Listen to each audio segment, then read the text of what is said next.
હવે મિત્રો જોઈએ આપણે તત્કાલીન અથવા તો તાત્ક્ષણિક વેગ અને ઝડપ.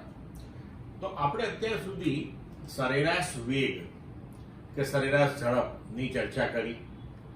તો આ તત્કાલીન કે તાત્ક્ષણિક વેગ અને સરેરાશ વેગ એ બેમાં શું ફરક છે? તો જુઓ, આપણે એક સામાન્ય ઉદાહરણ લઈએ કે ધારો કે આપણે અમદાવાદથી વડોદરા ગાડી લઈને જતા હોઈએ. સવારે 8 વાગે આપણે નીકળ્યા અને 10 વાગે આપણે વડોદરા પહોંચ્યા. હવે અમદાવાદથી વડોદરાનું અંતર જે છે 100 કિલોમીટર છે. 2 કલાકમાં આપણે આ અંતર કાપ્યું. તો કોઈ આપણને પૂછે કે તમે કેટલી ઝડપથી અમદાવાદથી વડોદરા ગયા, તો આપણે એવું કહીશું કે ભાઈ 50 કિલોમીટર પ્રતિ કલાકની ઝડપે ગયા, કારણ કે આપણે 1 કલાકમાં 50 કિલોમીટર અંતર કાપ્યું, 2 કલાકમાં 100 કિલોમીટર. તો સમગ્ર આપણી જે સમયગાળો છે 2 કલાકનો, એની અંદર આપણે જે અમદાવાદથી વડોદરાનું કુલ અંતર કાપ્યું એને અનુરૂપ આપણને આખા સમયગાળાની પરિસ્થિતિનો ખાલી ખ્યાલ આવ્યો. બરોબર છે? પણ ધારો કે કોઈ આપણને એવું પૂછે કે 8 વાગ્યા ને 30 મિનિટે તમારી ઝડપ કેટલી હતી, તો એ થઈ તાત્ક્ષણિક.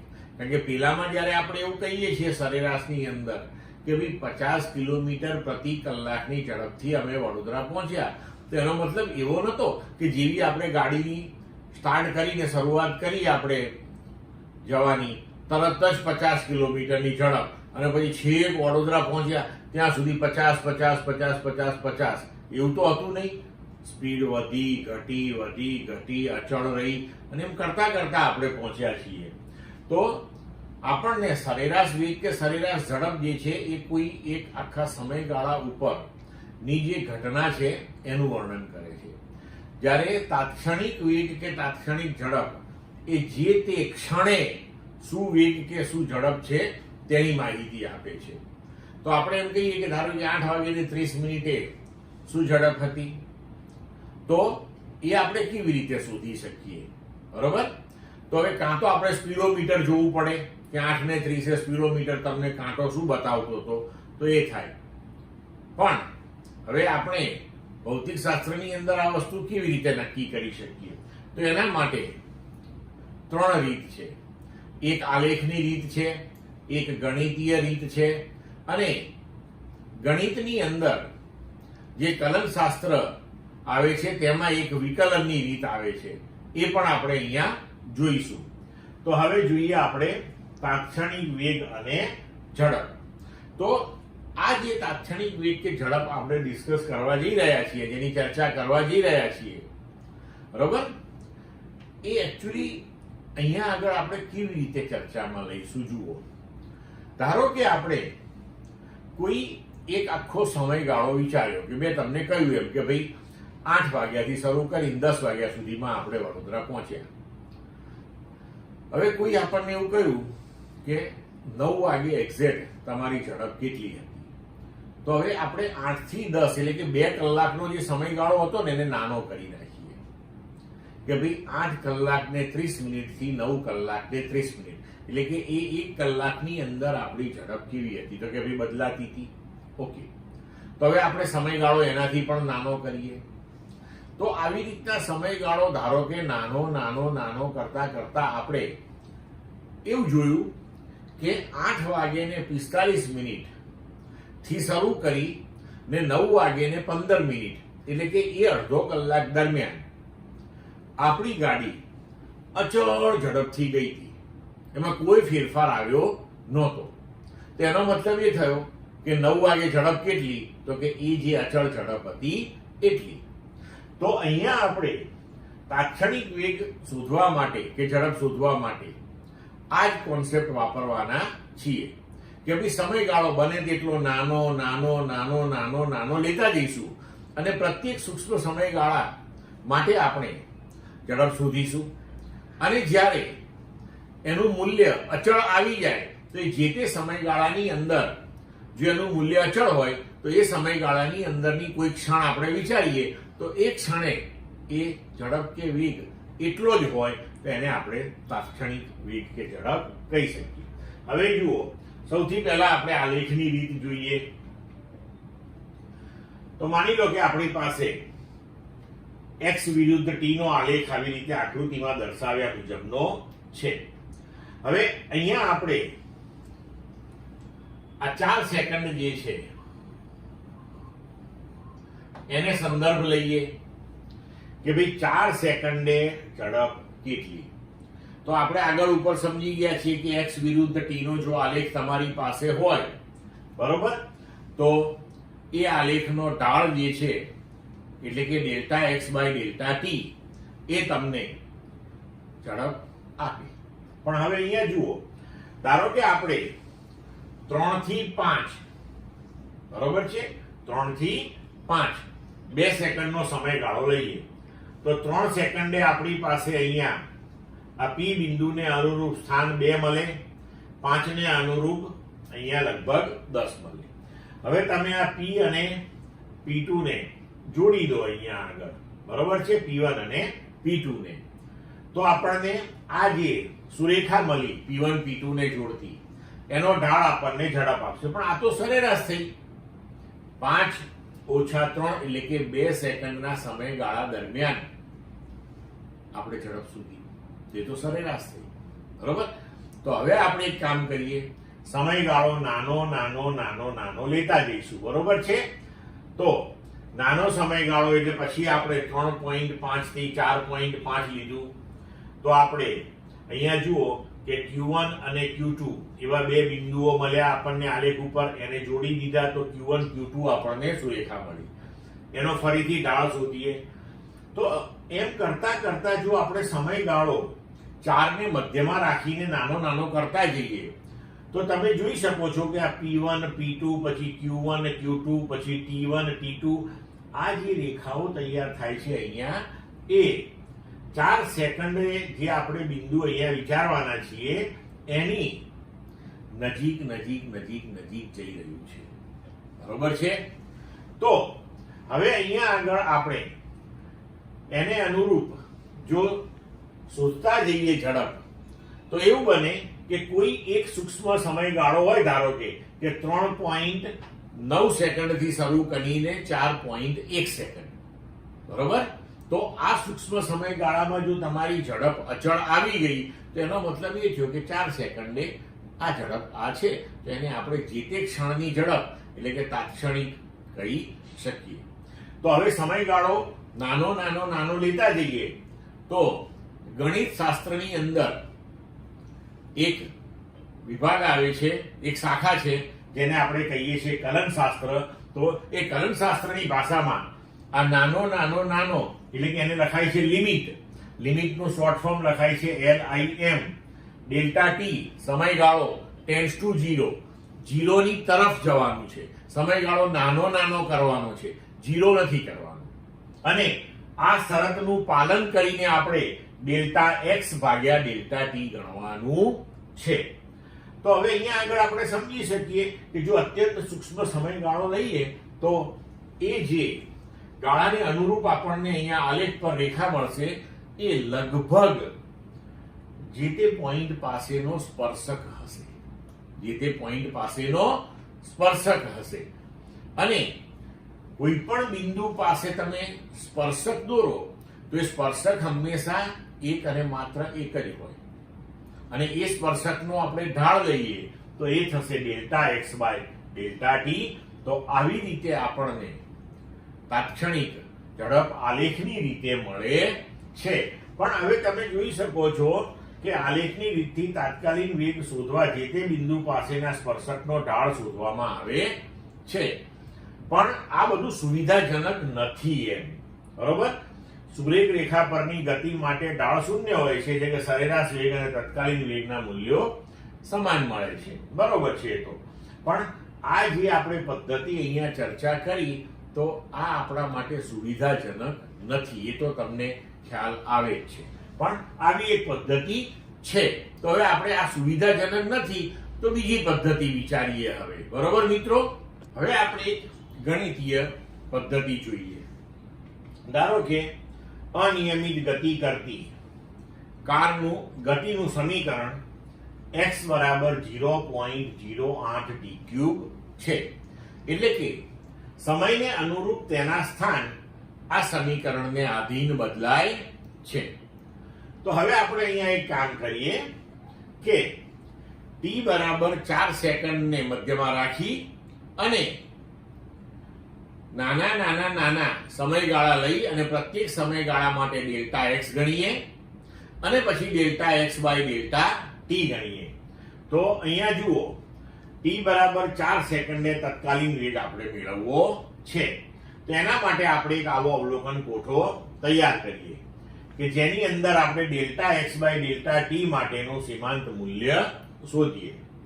તો t બરાબર 4 સેકન્ડને કેન્દ્રમાં રાખી ને delta x by delta t બરોબર એ આપણે 2 સેકન્ડ, 1 સેકન્ડ, 0.5 સેકન્ડ, 0.1 સેકન્ડ ને 0.01 સેકન્ડ માટે ગણતરી કરીને આ કોઠામાં દર્શાવ્યા છે. હવે આપણે આ ગણતરી કેવી રીતે કરવાની, તો એ આપણે એક ઉદાહરણ સમજી લઈએ. તો ધારો કે આપણે t1 3 સેકન્ડ લઈએ તો 3 સેકન્ડને અનુરૂપ આ સમીકરણની આપણે t ની વેલ્યુ, t ની કિંમત 3 મૂકીએ તો x આપણને મળે એ x1 બરાબર 0.08 t ક્યુબ એટલે કે 3 નો ઘન, એટલે આનો જવાબ આવશે 2.16 મીટર. હવે આપણે t2 સમય લઈએ આ 5 સેકન્ડ બરોબર, એટલે કે આ બે આપણે સમય લીધા. તો t2 5 સેકન્ડ, તો એને અનુરૂપ સ્થાન મળશે x2 બરાબર 0.08 t ની જગ્યાએ 5 મૂકી દઈએ એનો ક્યુબ બરાબર તમને 10 મીટર મળશે. એટલે હવે જુઓ 5 અને 3 મધ્યમાં 4 ને રાખ્યું છે આપણે અને સમયનો તફાવત થઈ ગયો ડેલ્ટા t આપણો 2 સેકન્ડ બરોબર છે. હવે આપણને x1 અને x2 મળી ગયા એ આપણે અહીંયા નોંધી લીધા. તો તેને અનુરૂપ આપણે સમયગાળો ડેલ્ટા t 2 સેકન્ડ અને અહીંયા x માં ફેરફાર ડેલ્ટા x બરાબર x2 માઇનસ x1 બરાબર 10 ઓછા 2.16 એટલે 7.84 આ મળી ગયું.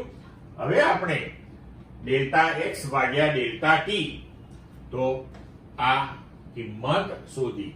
ડેલ્ટા x એટલે આપણો 7.84, ડેલ્ટા t એટલે 2, તો તેને અનુરૂપ આપણે અહીંયા delta x by delta t 3.92 શોધ્યું. હવે જુઓ મિત્રો, અહીંયા આ થયો સરેરાશ વેગ. હવે આપણે તાત્ક્ષણિક જોઈએ છે એક્ઝેક્ટ 4 સેકન્ડે, આ તો આટલા ગાળામાં મળ્યો. તો હવે આપણે સમયગાળો નાનો કરતા જઈએ. તો જો સમયગાળો આપણે 1 સેકન્ડનો લીધો એટલે કે 3.5 થી 4.5 અને ફરીથી delta x by delta t મળ્યો. 0.5 નો સમયગાળો 3.75 થી 4.25, પછી 0.1 નો સમયગાળો તો 3.95 થી 4.05, 0.01 નો સમયગાળો એટલે 3.995 થી 4.005. તો હવે આપણે સમયગાળો નાનો કરતા ગયા અને પ્રત્યેક નાના સમયગાળા માટે આપણે delta x by delta t ગણતા ગયા. તો હવે સમયગાળો નાનો તો કેટલો નાનો, આ પ્રશ્ન બહુ મોટો થાય આપણા માટે. ક્યાં સુધી આવી ગણતરીઓ કરવાની? તો ત્યાં સુધી કે જ્યાં સુધી આપણું delta x by delta t નું મૂલ્ય અચળ આવે નહીં. તો હવે તમે જોઈ શકો છો અહીંયા કે જો આ મૂલ્યો હવે અચળ આવવાના શરૂ થઈ ગયા.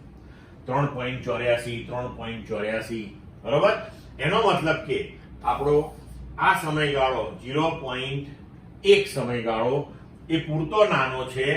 તો તમે 3.95 સેકન્ડ થી શરૂ કરીને 4.05 સેકન્ડ સુધી જો અચળ વેગ 3.84 હોય, તેનો મતલબ એ થયો કે આ બેની વચ્ચે 4 સેકન્ડ છે, તો 4 સેકન્ડે પણ આ જ હશે. તો આપણે કહી શકીએ કે હવે 4 સેકન્ડે તાત્ક્ષણિક વેગ 3.84 છે. પણ અહીંયા તમે જોઈ શકો છો કે આ પદ્ધતિ જે છે એ પણ કઈ સુવિધાજનક નથી, કારણ કે આપણે તો ગણતરીઓ કરે જ જવી પડે અને પછી અચળ અચળ અચળ આવે ત્યારે આપણને ખબર પડે કે હવે અચળ આવવાનું ચાલુ થયું છે, તો કે ભાઈ આપણે અહીંયા આગળ અટકી જવાનું હતું કે આ ગાળા ઉપર, બરોબર છે, પણ સુવિધાજનક નથી, બહુ જ લંબાણપૂર્વકની ગણતરીઓ થઈ જાય. તો હવે આપણે ત્રીજી પદ્ધતિ જોઈએ કે જે સુવિધાજનક છે. તો ગણિતની અંદર જે શાખા છે કલનશાસ્ત્ર, એની અંદર એક વિકલન કરીને ગણતરીઓ આવે છે એને આધીન. તો એ વિકલનથી કેવી રીતે આ ગણી શકાય, કારણ કે એમાં પણ એ લોકો વિધેય અને ચલ એના ફેરફારોનું નામ આપીને સરવાળે ગણતરીઓ આ પ્રકારની જ કરે છે કે ચલની અંદર થતા સૂક્ષ્મ ફેરફારને અનુરૂપ વિધેયમાં થતો સૂક્ષ્મ ફેરફાર ગણે અને પછી વિધેયનો ફેરફાર ભાગ્યા ચલનો ફેરફાર એ ગુણોત્તર શોધે. તો આના જેવી જ એ પદ્ધતિ થઈ. તો હવે આપણે એની ચર્ચા કરીએ. હવે જુઓ, તત્કાલીન વેગને સરેરાશ વેગના અતિ સૂક્ષ્મ સમયગાળા ડેલ્ટા ટી ના લક્ષ વડે દર્શાવી શકાય છે. એટલે કે આપણે લખી શકીએ કે v બરાબર limit delta T tends to 0 અને આ શરતને આધીન આ ગુણોત્તર આપણે શોધીએ એટલે કે limit delta T tends to 0 delta x by delta T. તો આ થઈ ગયો આપણો તત્કાલીન કે તાત્ક્ષણિક વેગ. હવે એને સંજ્ઞાત્મક રીતે લખાય છે v બરાબર dx બાય dt અથવા તો x ની ઉપર ટપકું મૂકીને x ડોટ પણ લખાય છે. તો આ v બરાબર જે dx બાય dt લખ્યું એને કલન ગણિતની ભાષામાં x નું સમય t ની સાપેક્ષનું વિકલન અથવા તો વિકલન ફળ કહે છે, જે આપેલા સમય ને અનુરૂપ પદાર્થના સ્થાનમાં થતા ફેરફારનો દર છે, બરોબર. હવે આ વિકલન થયું કે તમે x નું સમયની સાપેક્ષનું વિકલન કરો એટલે તમને v મળે અને એ તમારો તાત્ક્ષણિક વેગ હોય. પણ હવે વિકલન કરવાનું કેવી રીતે, તો એની આપણે બહુ ચિંતા કરવાની જરૂર નથી. એના માટે આપણને ગણિતે તૈયાર સમીકરણો આપેલા છે અને એના તૈયાર સિદ્ધાંતો આપેલા છે કે ધારો કે d by dx of x raise to n એટલે કે x રેઝ ટુ n નું તમારે x ની સાપેક્ષે વિકલન કરવાનું હોય તો એનો જવાબ આવે nx raise to n minus 1. એટલે કે આપણે ઘાત જે છે એ ગુણાકારમાં લેવાનો અને ઘાતની અંદર એકનો ઘટાડો કરવાનો, તો આપણને સીધો જવાબ મળી જાય, બરોબર. હવે જુઓ, બીજા પણ આપણને ચોપડીની અંદર સાઈન વિધેય, કોસ વિધેય, ટેન વિધેય, તો આ બધાયના વિકલનો શું થાય એ રેડીમેડ આપેલા છે, આપણે એનો સીધો ઉપયોગ કરી લેવાનો, બીજી ચિંતા કરવાની જરૂરત છે નહીં. હવે જો આનો ઉપયોગ કરીને આપણે કેવી રીતે t બરાબર 4 સેકન્ડે તાત્ક્ષણિક વેગ શોધી શકીએ, તો આપણી પાસે ગણિતીય પદ્ધતિમાં સમીકરણ છે x બરાબર 0.08 t ક્યુબ. હવે અહીંયા મિત્રો ધ્યાન રાખજો કે x અને t નો સંબંધ જે આપણી પાસે છે, તો તમને એમ થાય કે આ સંબંધ કેવી રીતે લેવાનો, પણ તમારે આ સંબંધની ચિંતા કરવાની નથી. આ પ્રકારના સંબંધ તમને અત્યારે મેળવી શકાય નહીં, તો એ તમને હંમેશા આપેલા હશે, હંમેશા આપ્યા હશે. તમારે તો માત્ર વિકલન જ કરવાનું છે એનું. તો હવે આપણે અહીંયા વેગ શોધવા માટે dx બાય dt કરીએ. તો જુઓ, v બરાબર dx બાય dt અથવા તો એને એમ લખાય કે d by dt of x એટલે કે x નું સમયની સાપેક્ષનું વિકલન. પણ x શું છે આપણા માટે, તો કે x છે 0.08 t ક્યુબ. 0.08 તો અચળ છે એટલે એને વિકલન લાગુ પડશે નહીં. હવે આપણે વિકલન લાગુ પાડવાનું છે t ક્યુબ માટે. તો અહીંયા જુઓ, d by dx x raise to n, તો અહીંયા d by dt t cube એક સરખું થઈ ગયું. હવે આ નિયમ લાગુ પાડી દઈએ તો કે ઘાત જે છે એ ગુણાકારમાં આવી ગયો, તો 3 t ની આગળ આવી ગયો અને ઘાતની અંદર 1 નો ઘટાડો કર્યો તો t રેઝ ટુ 3 ઓછા 1. તો હવે અહીંયા આપણને તમે જુઓ કે v બરાબર 0.24 ઇન્ટુ t સ્ક્વેર આ પ્રકારનું સમીકરણ મળ્યું. તો આપણે બીજા શબ્દોમાં એવું કહી શકીએ કે આપણને v અને t નો સંબંધ મળી ગયો અહીંયા. તો આ જે પદ્ધતિ છે એનો ફાયદો તમે જુઓ હવે કે આગળની જે પદ્ધતિઓ આપણે જોઈ હતી એમાં t બરાબર 4 સેકન્ડે આપણે તાત્ક્ષણિક વેગ શોધવો હોય તો એ 4 સેકન્ડે જ તમે શોધી શકો. પછી ધારો કે 5મી સેકન્ડે લેવું હોય તો પાછી બધી ગણતરીઓ ફરીથી કરવી પડે. અહીંયા એવું નહીં થાય. અહીં તમને સીધો v નો અને t નો સંબંધ મળી ગયો. હવે જો t બરાબર 4 સેકન્ડે તમારે વેગ શોધવો હોય તો t ની જગ્યાએ 4 મૂકી દો. બરોબર? હવે t ની જગ્યાએ 4 મૂકીને જો તમે આને ઉકેલો તો તમારો જવાબ આવી ગયો 3.84 જે આગળ આવતો હતો. પણ આ પદ્ધતિનો જો ફાયદો શું? હવે ધારો કે કોઈ એમ કે મારે 5 સેકન્ડે શોધવો છે, કઈ વાંધો નહીં, t બરાબર 5 મૂકી દો. કોઈ કે મારે 1000મી સેકન્ડે વેગ કેટલો છે એ શોધવો છે, કઈ વાંધો નહીં, t બરાબર તમે 1000 મૂકી દો. તો અહીં આપણને v અને t નો જે સંબંધ જ મળી ગયો છે તો તમે કોઈ પણ ક્ષણે તત્કાલીન વેગ શોધી શકશો. પડી સમજ મિત્રો?